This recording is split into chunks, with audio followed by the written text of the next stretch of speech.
was involved in every aspect of New York's economic system. They were not educated in the academic sense, but they understood business. Treachery ruled supreme in that family. The treachery that was orchestrated enabled the government to effectively prosecute the leadership of that family.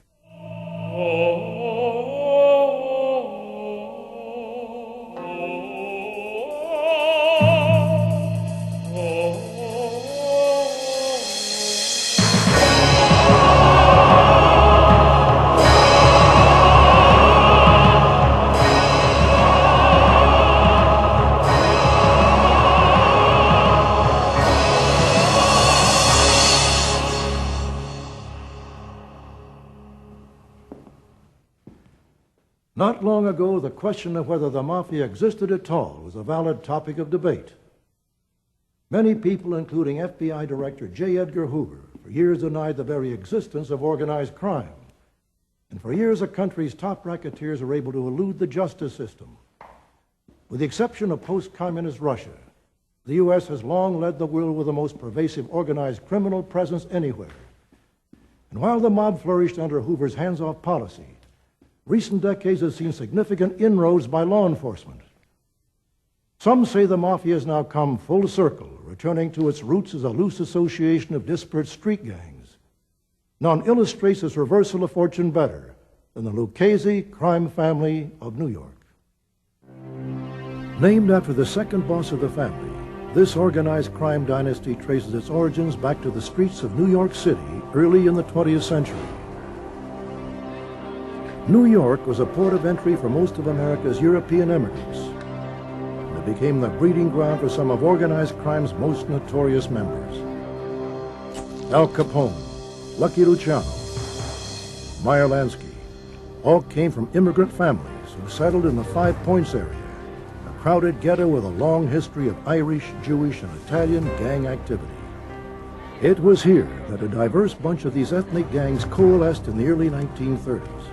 5 large criminal groups, or families, emerged as a central core of a vast nationwide crime syndicate we generally refer to as the mob. The top gangsters of the Prohibition era also formed a commission consisting of the heads of the 5 families and a few others, and it is here in New York where the commission members still meet in secret, still discuss business, still order hits, and still control the rackets that have made these Mafia bosses filthy rich. The term crime family refers to the distinct Mafia organizations numbering anywhere from just over 100 to several hundred official members. They have a specific hierarchy, with the boss at the top and soldiers at the bottom. And surprisingly, most members are not actually related to each other. The 5 New York families, Gambino, Genovese, Bonanno, Colombo, and Lucchese, are all named after powerful bosses who at one time ruled these organizations. None of those bosses, however, were founders of their criminal enterprises, and to most outsiders, their existence would not be known until well into the 20th century. Are you a member of any secret organization? Yes, I am. What is the name of it? Cosa Nostra in Italian. Cosa Nostra in Italian. Our thing and our family in English. In 1963, Joseph Valachi became one of the first members of the Mafia to break omertà, a code of silence, and to reveal the secret rituals and inner workings of the mob. For the first time, the public learned of the 5 Cosa Nostra families and the unique hierarchy of these organizations. At the top is the boss, his underboss, and consiglieri, the Mafia equivalent of president, vice president, and attorney general. Next, the family has a number of capos, who each had a crew made up of soldiers, lowest-ranking made members, who along with non-made associates usually work at the street level. The name at the top of one of those family charts was Gaetano Lucchese, who had long ago Americanized his first name to Tommy. From then on, his became known as the Lucchese crime family. The gangster organization that would later bear his name was already evolving when young Gaetano Lucchese first arrived in America with his parents in 1905. The Luccheses, who had come from Palermo, Sicily, were among hundreds of thousands of immigrants who came to this country in search of a better life.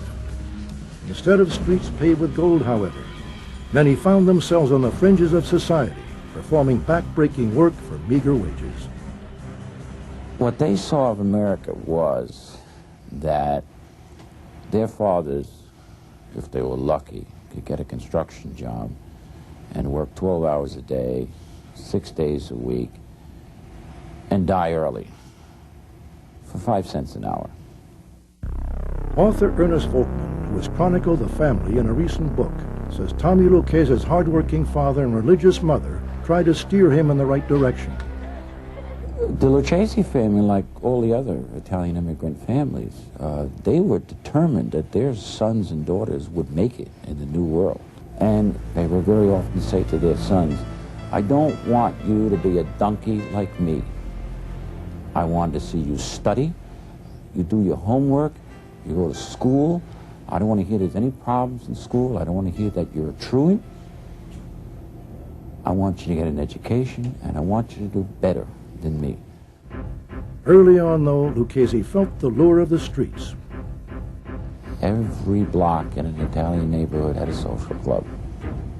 And when they walked past the social club, they saw something very different.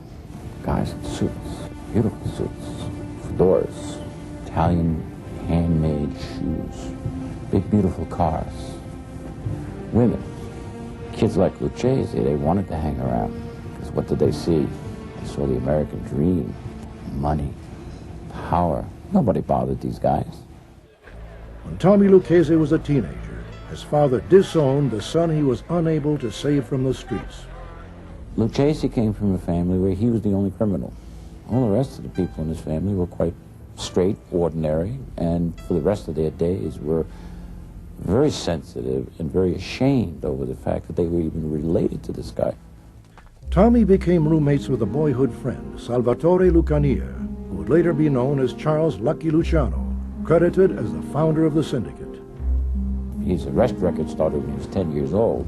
He moved out of the neighborhood and he settled in East Harlem and changed his name to Luciano, so as not to shame his family any further. Along with Lucky Luciano, Tommy Lucchese's rise in the underworld came quickly. He developed a reputation as being a stone-cold killer. By the end of World War I, he was working as Luciano's bodyguard and favored hitman. Carl Safekas researched Tommy Lucchese for the Mafia Encyclopedia. By that time, he was already active with Luciano and the others and Albert Anastasia. Now, Albert Anastasia was considered the worst killer of them all. He was the Lord High Executioner of Murder Incorporated. Luciano, I always thought Lucchese was a better killer than him. He could trust them more. He was cool. He followed orders. Really, the modern American Mafia, as we know it, was born up on those streets in the boyhood rumbles of guys like Luciano, Lucchese, and Frank Costello, and Vito Genovese. They all knew each other, and they were all in the same, what was called a borgata. Borgata means like a gang of delinquent boys. East Harlem was a really tough immigrant neighborhood. I mean, it was poor, it was violent, it was squalid, it was crowded. But it also produced Fiorello LaGuardia, and it produced judges, and it produced distinguished businessmen. Why, in an immigrant neighborhood, why do some go into the Borgata and some go to college? We don't know.